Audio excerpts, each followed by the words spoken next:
एक बार जोर से मुट्ठी बंद करके दोनों हाथ ऊपर करके भारत माता का जयकारा करेंगे। भारत माता की, भारत माता की। इनकलाब, इनकलाब, वंदे, वंदे। आज इतनी बड़ी संख्या में मैं देख रहा हूं, दूर तक, बहुत दूर तक, जहां तक नजर जा रही है लोग ही लोग हैं। इतनी बड़ी संख्या में साउथ जोन के कोने कोने से आए हुए मेरे सभी भाइयों बहनों, माताओं, बुजुर्गों, बच्चों, आप सब लोगों को मेरा नमस्कार, सबको मेरा प्रणाम। केम छो? मजा मां। आज आपके बीच में आके बहुत अच्छा लग रहा है। अभी हाँ जी, थैंक यू। पिछले 10-12 दिन से हमारे नेता परवीन राम, मनोज सोरठिया, यशोदान गढ़वी, सोमनाथ भगवान के यहाँ से गांव में होते हुए यात्रा निकाल रहे हैं। और जिस गांव में भी जाते हैं इन दिनों में वो हजारों खेडूतों से मिले, हजारों किसानों से मिले।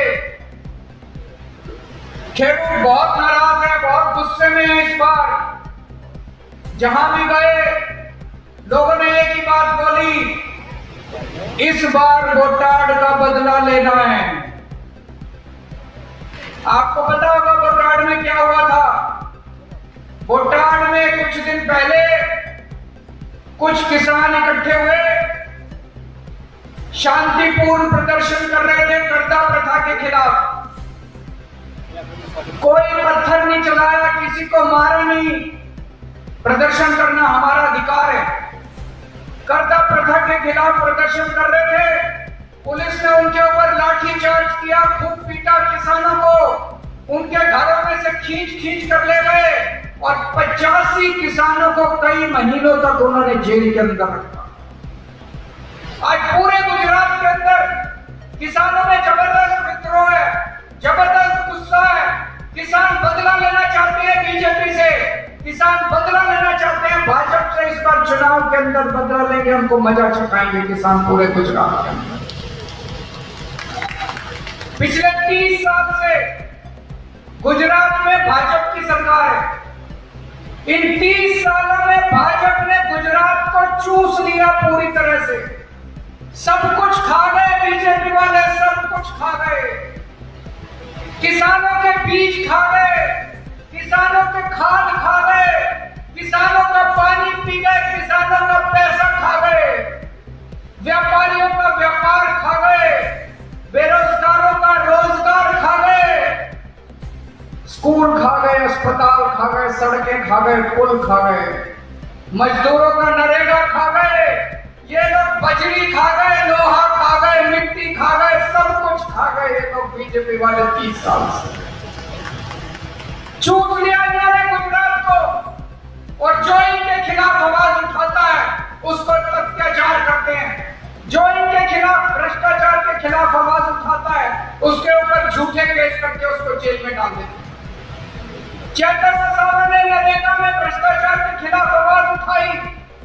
नरेगा के अंदर ये फर्जी रिकॉर्ड भरते हैं, दिखा देते हैं ये काम हुआ, काम होता नहीं है, पैसा खा जाते हैं इनके मंत्री, पैसा खा जाते हैं इनके नेता। चेतन वसावा ने कहा मेरे को सारे रिकॉर्ड दिखाओ। चेतन वसावा को उठा के जेल में डाल दिया। चेतन वसावा आप लोगों के लिए लड़ रहा था। परवीन राम ने किसानों के लिए आवाज उठाई, परवीन राम को उठा के जेल में डाल दिया। 4 महीने चेतन वसावा जेल में था, 4 महीने परवीन राम जेल में था। जो इनके खिलाफ आवाज उठाता उसको पकड़ के जेल में डाल। आज हमारे युवा नौजवान बेरोजगार घूम रहे हैं। इनके पास रोजगार मांगने के लिए जाते हैं, ये उसको नकली दारू की बोतल पकड़ा देते हैं।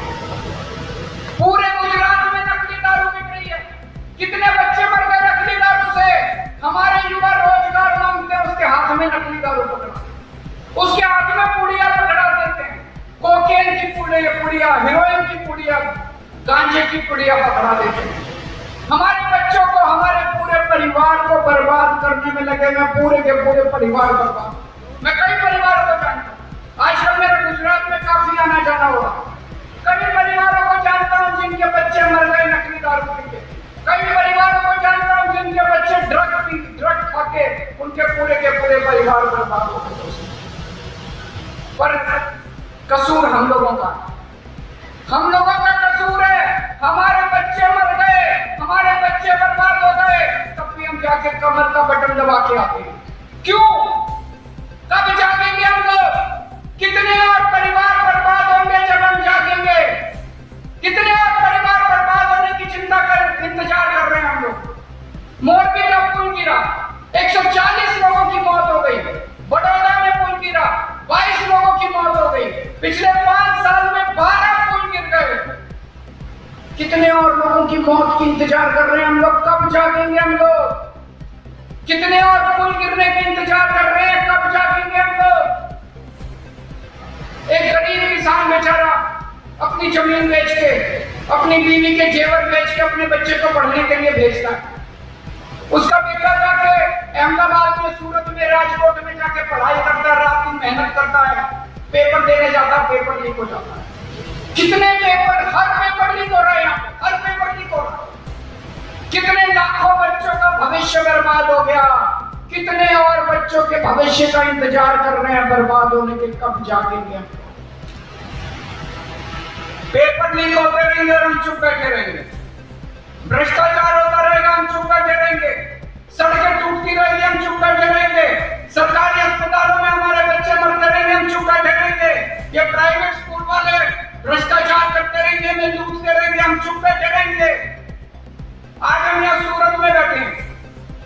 पिछले साल बरसात के टाइम में सूरत, पूरे देश के अंदर सूरत की तस्वीरें टीवी पे आ रही थी। एक बारिश हो जाए सूरत के अंदर, घर घर के अंदर पानी भर जाता है, बाढ़ आ जाती है सूरत के अंदर। इतना पानी, पूरे बड़ी बड़ी अमीर घरों के अंदर, बेडरूम में, ड्राइंग रूम में, टीवी तक पानी पहुंच गया। टीवी पानी भर गया पूरा का पूरा सूरत के अंदर। 30 साल का ये नतीजा है बीजेपी। आपके घर में पानी भरता है, हर सांगवी भी सूरत में रहता है, उसके घर में पानी नहीं भरता। सीआर पाटिल भी सूरत में रहता है, उसके घर में पानी नहीं भरता। आपके घर में पानी भरता है। आप इनकी नजरों में कीड़े मकोड़े भी नहीं समझते ये लोग आपको, और हम इनके पीछे पीछे घूमते रहते हैं दोस्तों। इसको बदलना है कि नहीं बदलना? कुछ करना है कि नहीं करना?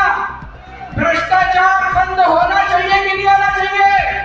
गुंडागर्दी बंद होनी चाहिए कि नहीं होनी चाहिए? जनता की सुनवाई होनी चाहिए कि नहीं होनी चाहिए? सरकारी पैसा जनता के लिए खर्च होना चाहिए कि नहीं होना चाहिए? तो इस बार विसावदरवाली कर दो, इस बार विसावदरवाली कर दो। विसावदर वालों ने दिखा दिया कि जब जनता खड़ी हो जाए तो बड़े बड़े सिंहासन